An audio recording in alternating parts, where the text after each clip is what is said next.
gala. Gala tayo. Baga sakay lang naman ng jeep. Simple lang na content. Like sumakay lang ako ng jeep. Punta tayo ng Panakan Public Market. Time check at 11:37. Kaya ito may nasakyan pa tayong Panakan. Mostly kasi kapag gantong oras up to 12 wala nang nasakyan na rutang Panakan sa Panakan ganun. Kasi nga ay nagbalik na yung eskwela kaya gata siguro. Kasi dati hanggang Arcastillo lang. So ginagawa ko nung araw hindi ko pa na-discover yung sumakay ng bus. Ang bus din kasi pag gantong oras limited na lang din. So ginagawa ko sakay ako nitong jeep na to yung sasa. Pero hanggang na sila Arcastillo Chiro. So ngayon good thing kasi meron pa sa bumabiyahe. Palibasa kasi back to normal na lahat. Ibig sabihin ng back to normal, kumbaga na ba, eskwela na, pasok ka na sa eskwela. Like may mga empleyado na medyo, may mga businesses na siguro na nag-i-extend ang kailang oras sa negosyo. Dahil nga may mas marami na yung customer, mas maraming clients or mga consumers. So same with mga estudyante din, marami na rin siguro mga estudyante na matagal makauwi. Kaya kailangan ng ganito, kailangan ng servisyo ng mga jeepneys.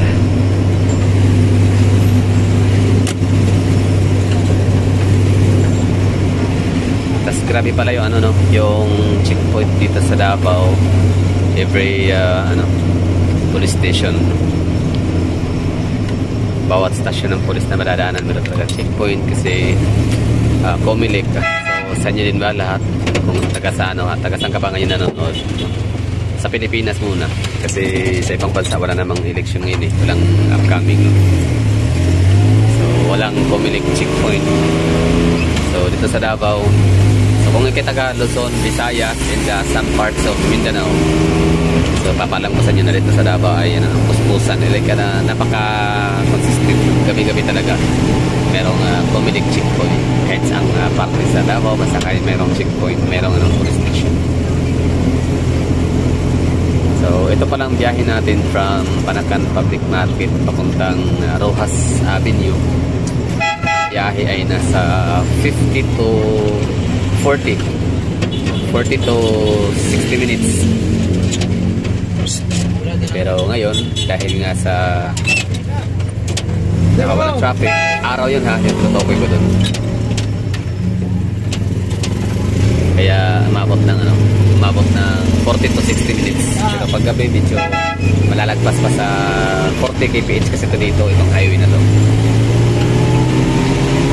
Kaya medyo babagan, may traffic man o wala.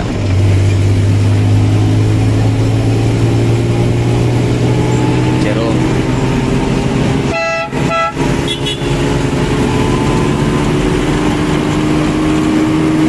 Diba?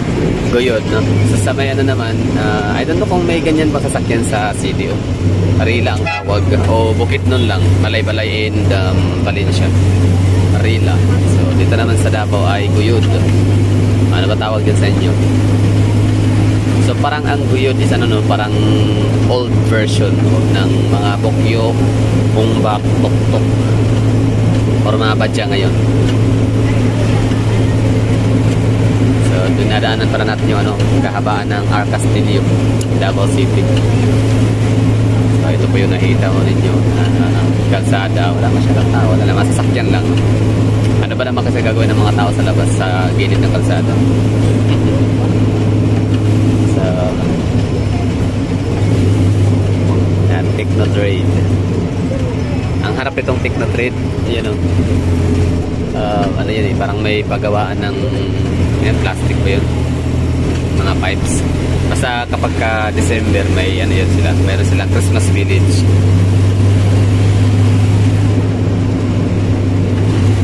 Wala tayong topic masyado yun lang, i-turn on ko lang yung camera. So, ang klima pala dito sa Davao ngayon siguro sa mga 27, 28 pagkatong oras gabi 26, 27, hindi naman siya hindi siya maginaw, tama lang. Siyempre, nasa kumbaga nasa biyahe, no? So mas may impact yung hangin na tatama sa iyo. Mas maggabi pa, kaya malamig. 27, 28. Sana parang maramig na rin. Maginaw na rin yan. Sa mga lugar na nakatira sa, like sabihin natin, Metro Manila or Metro Cebu, yung 29, 28, ano na yan, no? Hayahay na yan sa pakiramdam kapag kagabi. Kasi sa Manila, grabe, kahit madaling araw, alas 4, alas 3. Basta pansin ko yung bumabiyahe yung mga empleyado taga-airport, no? Mga ground staff, mga ganun, mga airport personnel, mga kasabayan ko sa jeep. Alas 3 pa lang madaling araw, alas 4, bagong ligo, partida, bagong ligo. Pero tagatak na yung pawis sila, jeep pa lang. Jeep pa lang nakarating sa trabaho, na. Tagatak na yung pawis. Nga pala, Jerome. Ito yung tawag nito, yung mga maraming kali-kali. Mas grabe no, nakahanga. Ito pala dati ay squatter, ito tawag yan. Yung, di ba squatter naman tawag mo? Squatter, like squatter area. Tapos na award ng gobyerno sa mga nakatira. In-award na kumbaga ibinigay ang lupa sa lahat ng mga taga doon, mga naninirahan. Kaya na sila, may titulo na sila, may rights, ganun, titulo or di ba magkaiba yung rights sa titulo? Pag title holder, pag sinabing award, automatic titulo na yan, di ba?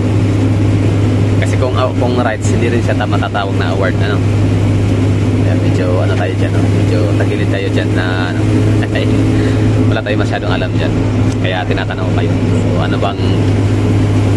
So kapag kasi sinabing awarded, so yan, titulo na ba or rights muna temporary habang pinaprocess. Anyway, dito na tayo sa may Alcantara Agdao. Ito na yun, di ba tawag dito, Alcantara Agdao, yung malapit sa may Ashuela po. Alcantara Agdao, Nipcon Distributor. Yung PRC dito dati, wala na ngayon, hindi ko napansin, hindi ko nakita. Wala labo-labo. Quality Plaza 8 na wala na. Mga bintahan din na maraming mga pakwan.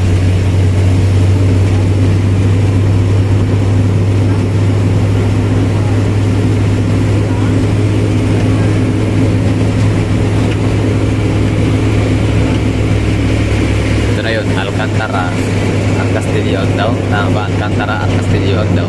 So dito yung pinaka endpoint ng ating coastal road of Davao. Tapos ito naman yung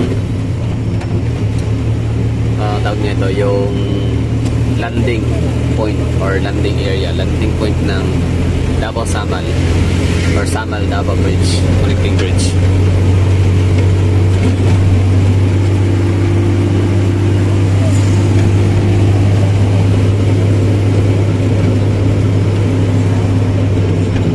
Shout out pala kay Ma'am Nitz and Sir Ismail, no? Thank you. Maraming salamat, maraming thank you sa bigay nyo pala na pa-birthday gift, no, sa ating inay ng kanyang birthday. Simula nung birthday niya, ngayon pa kami magpangita, no? First time mula nun. Kaya hindi ko naiabot sa kanya, hindi ko pa naibigay. Kaya maraming thank you. Napaka-generous, no?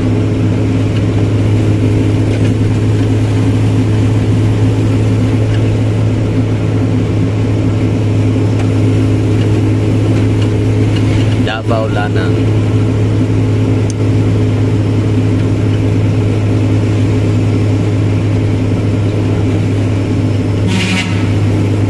Marami dito itong mga establishments. Subaru, Euretics, Jollibee, McDonald's, Chowking, Red Ribbon. Tapos syempre yung Dositane, patok sa manok, mga bidoks, mga inasal, delicious, no? Dositane. minsan no, pag medyo makaluwag-luwag, subukan kung pumasok dyan, review natin. Review.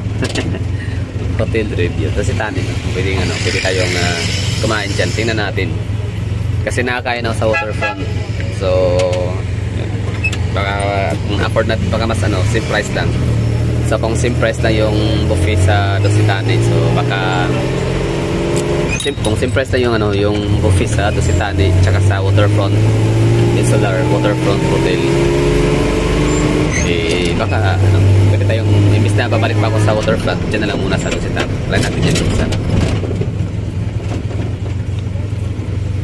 So bago pa man nagkaroon ng ng Indangan, bago pa siya tinawag na subdivision or village capital of Davao City, ito muna yung pinakamaraming mga villages in the subdivision. Bakit ko nasabi na ito muna yun? Sa akin na yun hindi naman talaga yun na parang legit, no? Akin na yun. Sa tansya ko lang yun. Bago pa nagkaroon. Kasi dati kasi ang Indangan area, Kabantian, ang mga subdivision dyan dati, lang, yung Emily Homes, Dika Homes, bago lang kasi ang Dika Homes. Emily Homes talaga yan. Emily Homes, Country Homes, Countryville. Ano pa ba? St. Jude. Sama na natin ang St. Jude, no? Wala hindi naman kasama, di ba, ang St. Jude sa Kabantian. So, lang, Emily Homes. Emily Homes, Country Homes, and Countryville. Green Orchard, bago lang yan, no? Dati, hindi pa naman, siguro mga early 2000 lang yan. Pero yung Emily Homes, medyo luma. So yung Green Orchard na mga sa 2006, 2007, 2005, ngayon puno na, no? Wala nang transit. Green Orchard, mga Oraya, 100 Amakan, yung mga lugar na yan. Hindi pa yan subdivision ng araw. Ngayon, na sila, no? Dika Homes na.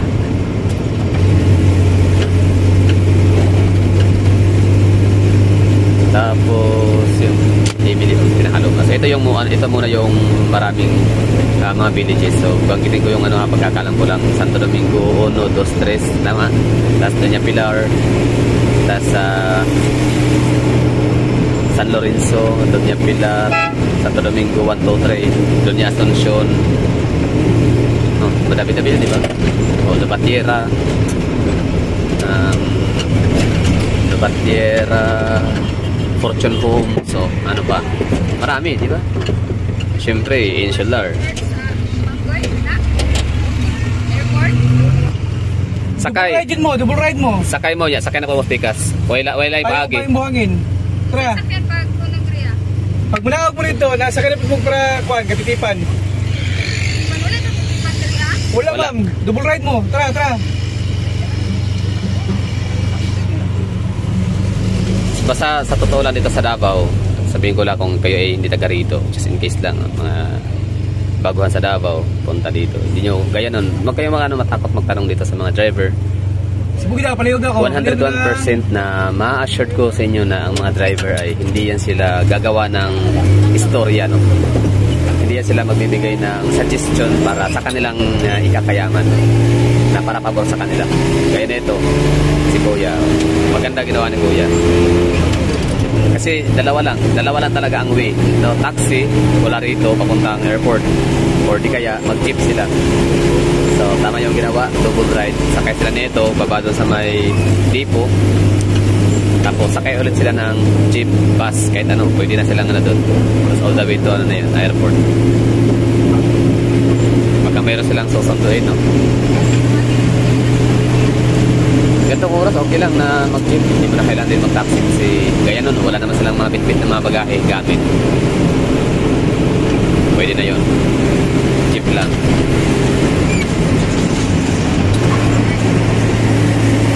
Basta dito sa Davao, safe kayo dito. Maging sa mga taxi driver. Yung issue na hindi na bibigay ng barya, yun, no? O kumbaga, I don't know po. Siguro pasalamat na rin tayo kay TG, Thailand girl, no? Kasi dahil sa kanya na napag-usapan yung ganong eksena na muntik na talagang lumala, no? Feeling ko talaga lalala yun kung hindi dahil sa kay TG na nag-voice out talaga siya. Napakatapang, no? So tama lang yun. In some part, like, pero wala siyang mali doon, no? Hindi naman niya din sinabing lahat. Basta napapansin niya lang kadalasan na parang ginagawang modus or parang ginagawang sistema ba, dinonormalize na lang na walang panukli. Pero yun, dahil nga sa ating pagtatanong din sa mga driver, taxi driver, sinasabi na naman nila yung side nila na hindi na talaga maiwasan, so, na hindi maubusan ng panukli kasi ang mga pasahero din naman kasi din may kasalanan din. Kaya alam mo naman pala na sasakay ka ng taxi, ikaw yung nakakaalam sa papasahe mo, di ba? Mag-prepare ka talaga ng barya. Kasi hindi naman, sabi ng taxi, ito sabi ng, hindi naman kami mga grocery store, hindi kami tindahan, hindi kami sari-sari store na meron kaming barya lagi. Nauubusan, may mga convenience store nga, nauubusan ng barya. Kami pa kaya mga driver. Kaya minsan din naman magtulungan. Hindi yung kami lang lagi yung mga taxi driver yung ano. Kasi ginagawin na naman, ginagawin na namin yan. Nag-prepare talaga kami ng panukli, ng barya. Kaso nga lang, nauubusan. Kaya minsan din, maging ano din, responsible, parang nga ba, it takes two to tango. Kung kami lang lagi ang mga driver na yung lagi yung bibigyan ng sisi, pag gano'n yung isina na walang panukli, hindi rin maganda. So, kailangan ano din, parang it takes two to tango nga. Makipag-cooperate ng mga pasahero, di ba? Bago sumagat, tapos 500 pa masahe, mga ganun. Tapos pag hindi masuklihan, iiyak. Anyway, yan ang mga hagala. Maraming salamat sa mga nanonood dyan. No? Sana, laging ganito yung daan natin kahit araw. No? So, mangyayari kaya yun. Siguro, papabuksan yung bypass road, yung coastal road, lahat ng mga bypass roads, mga flyover, mga ganun, mga shortcuts, mga proyekto, no? Mga ginagawang tulay o daan. Iabot na lang daw, para lang talaga magkaroon tayo ng mas malapad, mas malawak, mas hayahay na daanan dito sa ating lungsod, sa ating syudad. So that's all for today's video. Thank you. Mahaba-haba na yung video natin. Sa bayan pa tayo.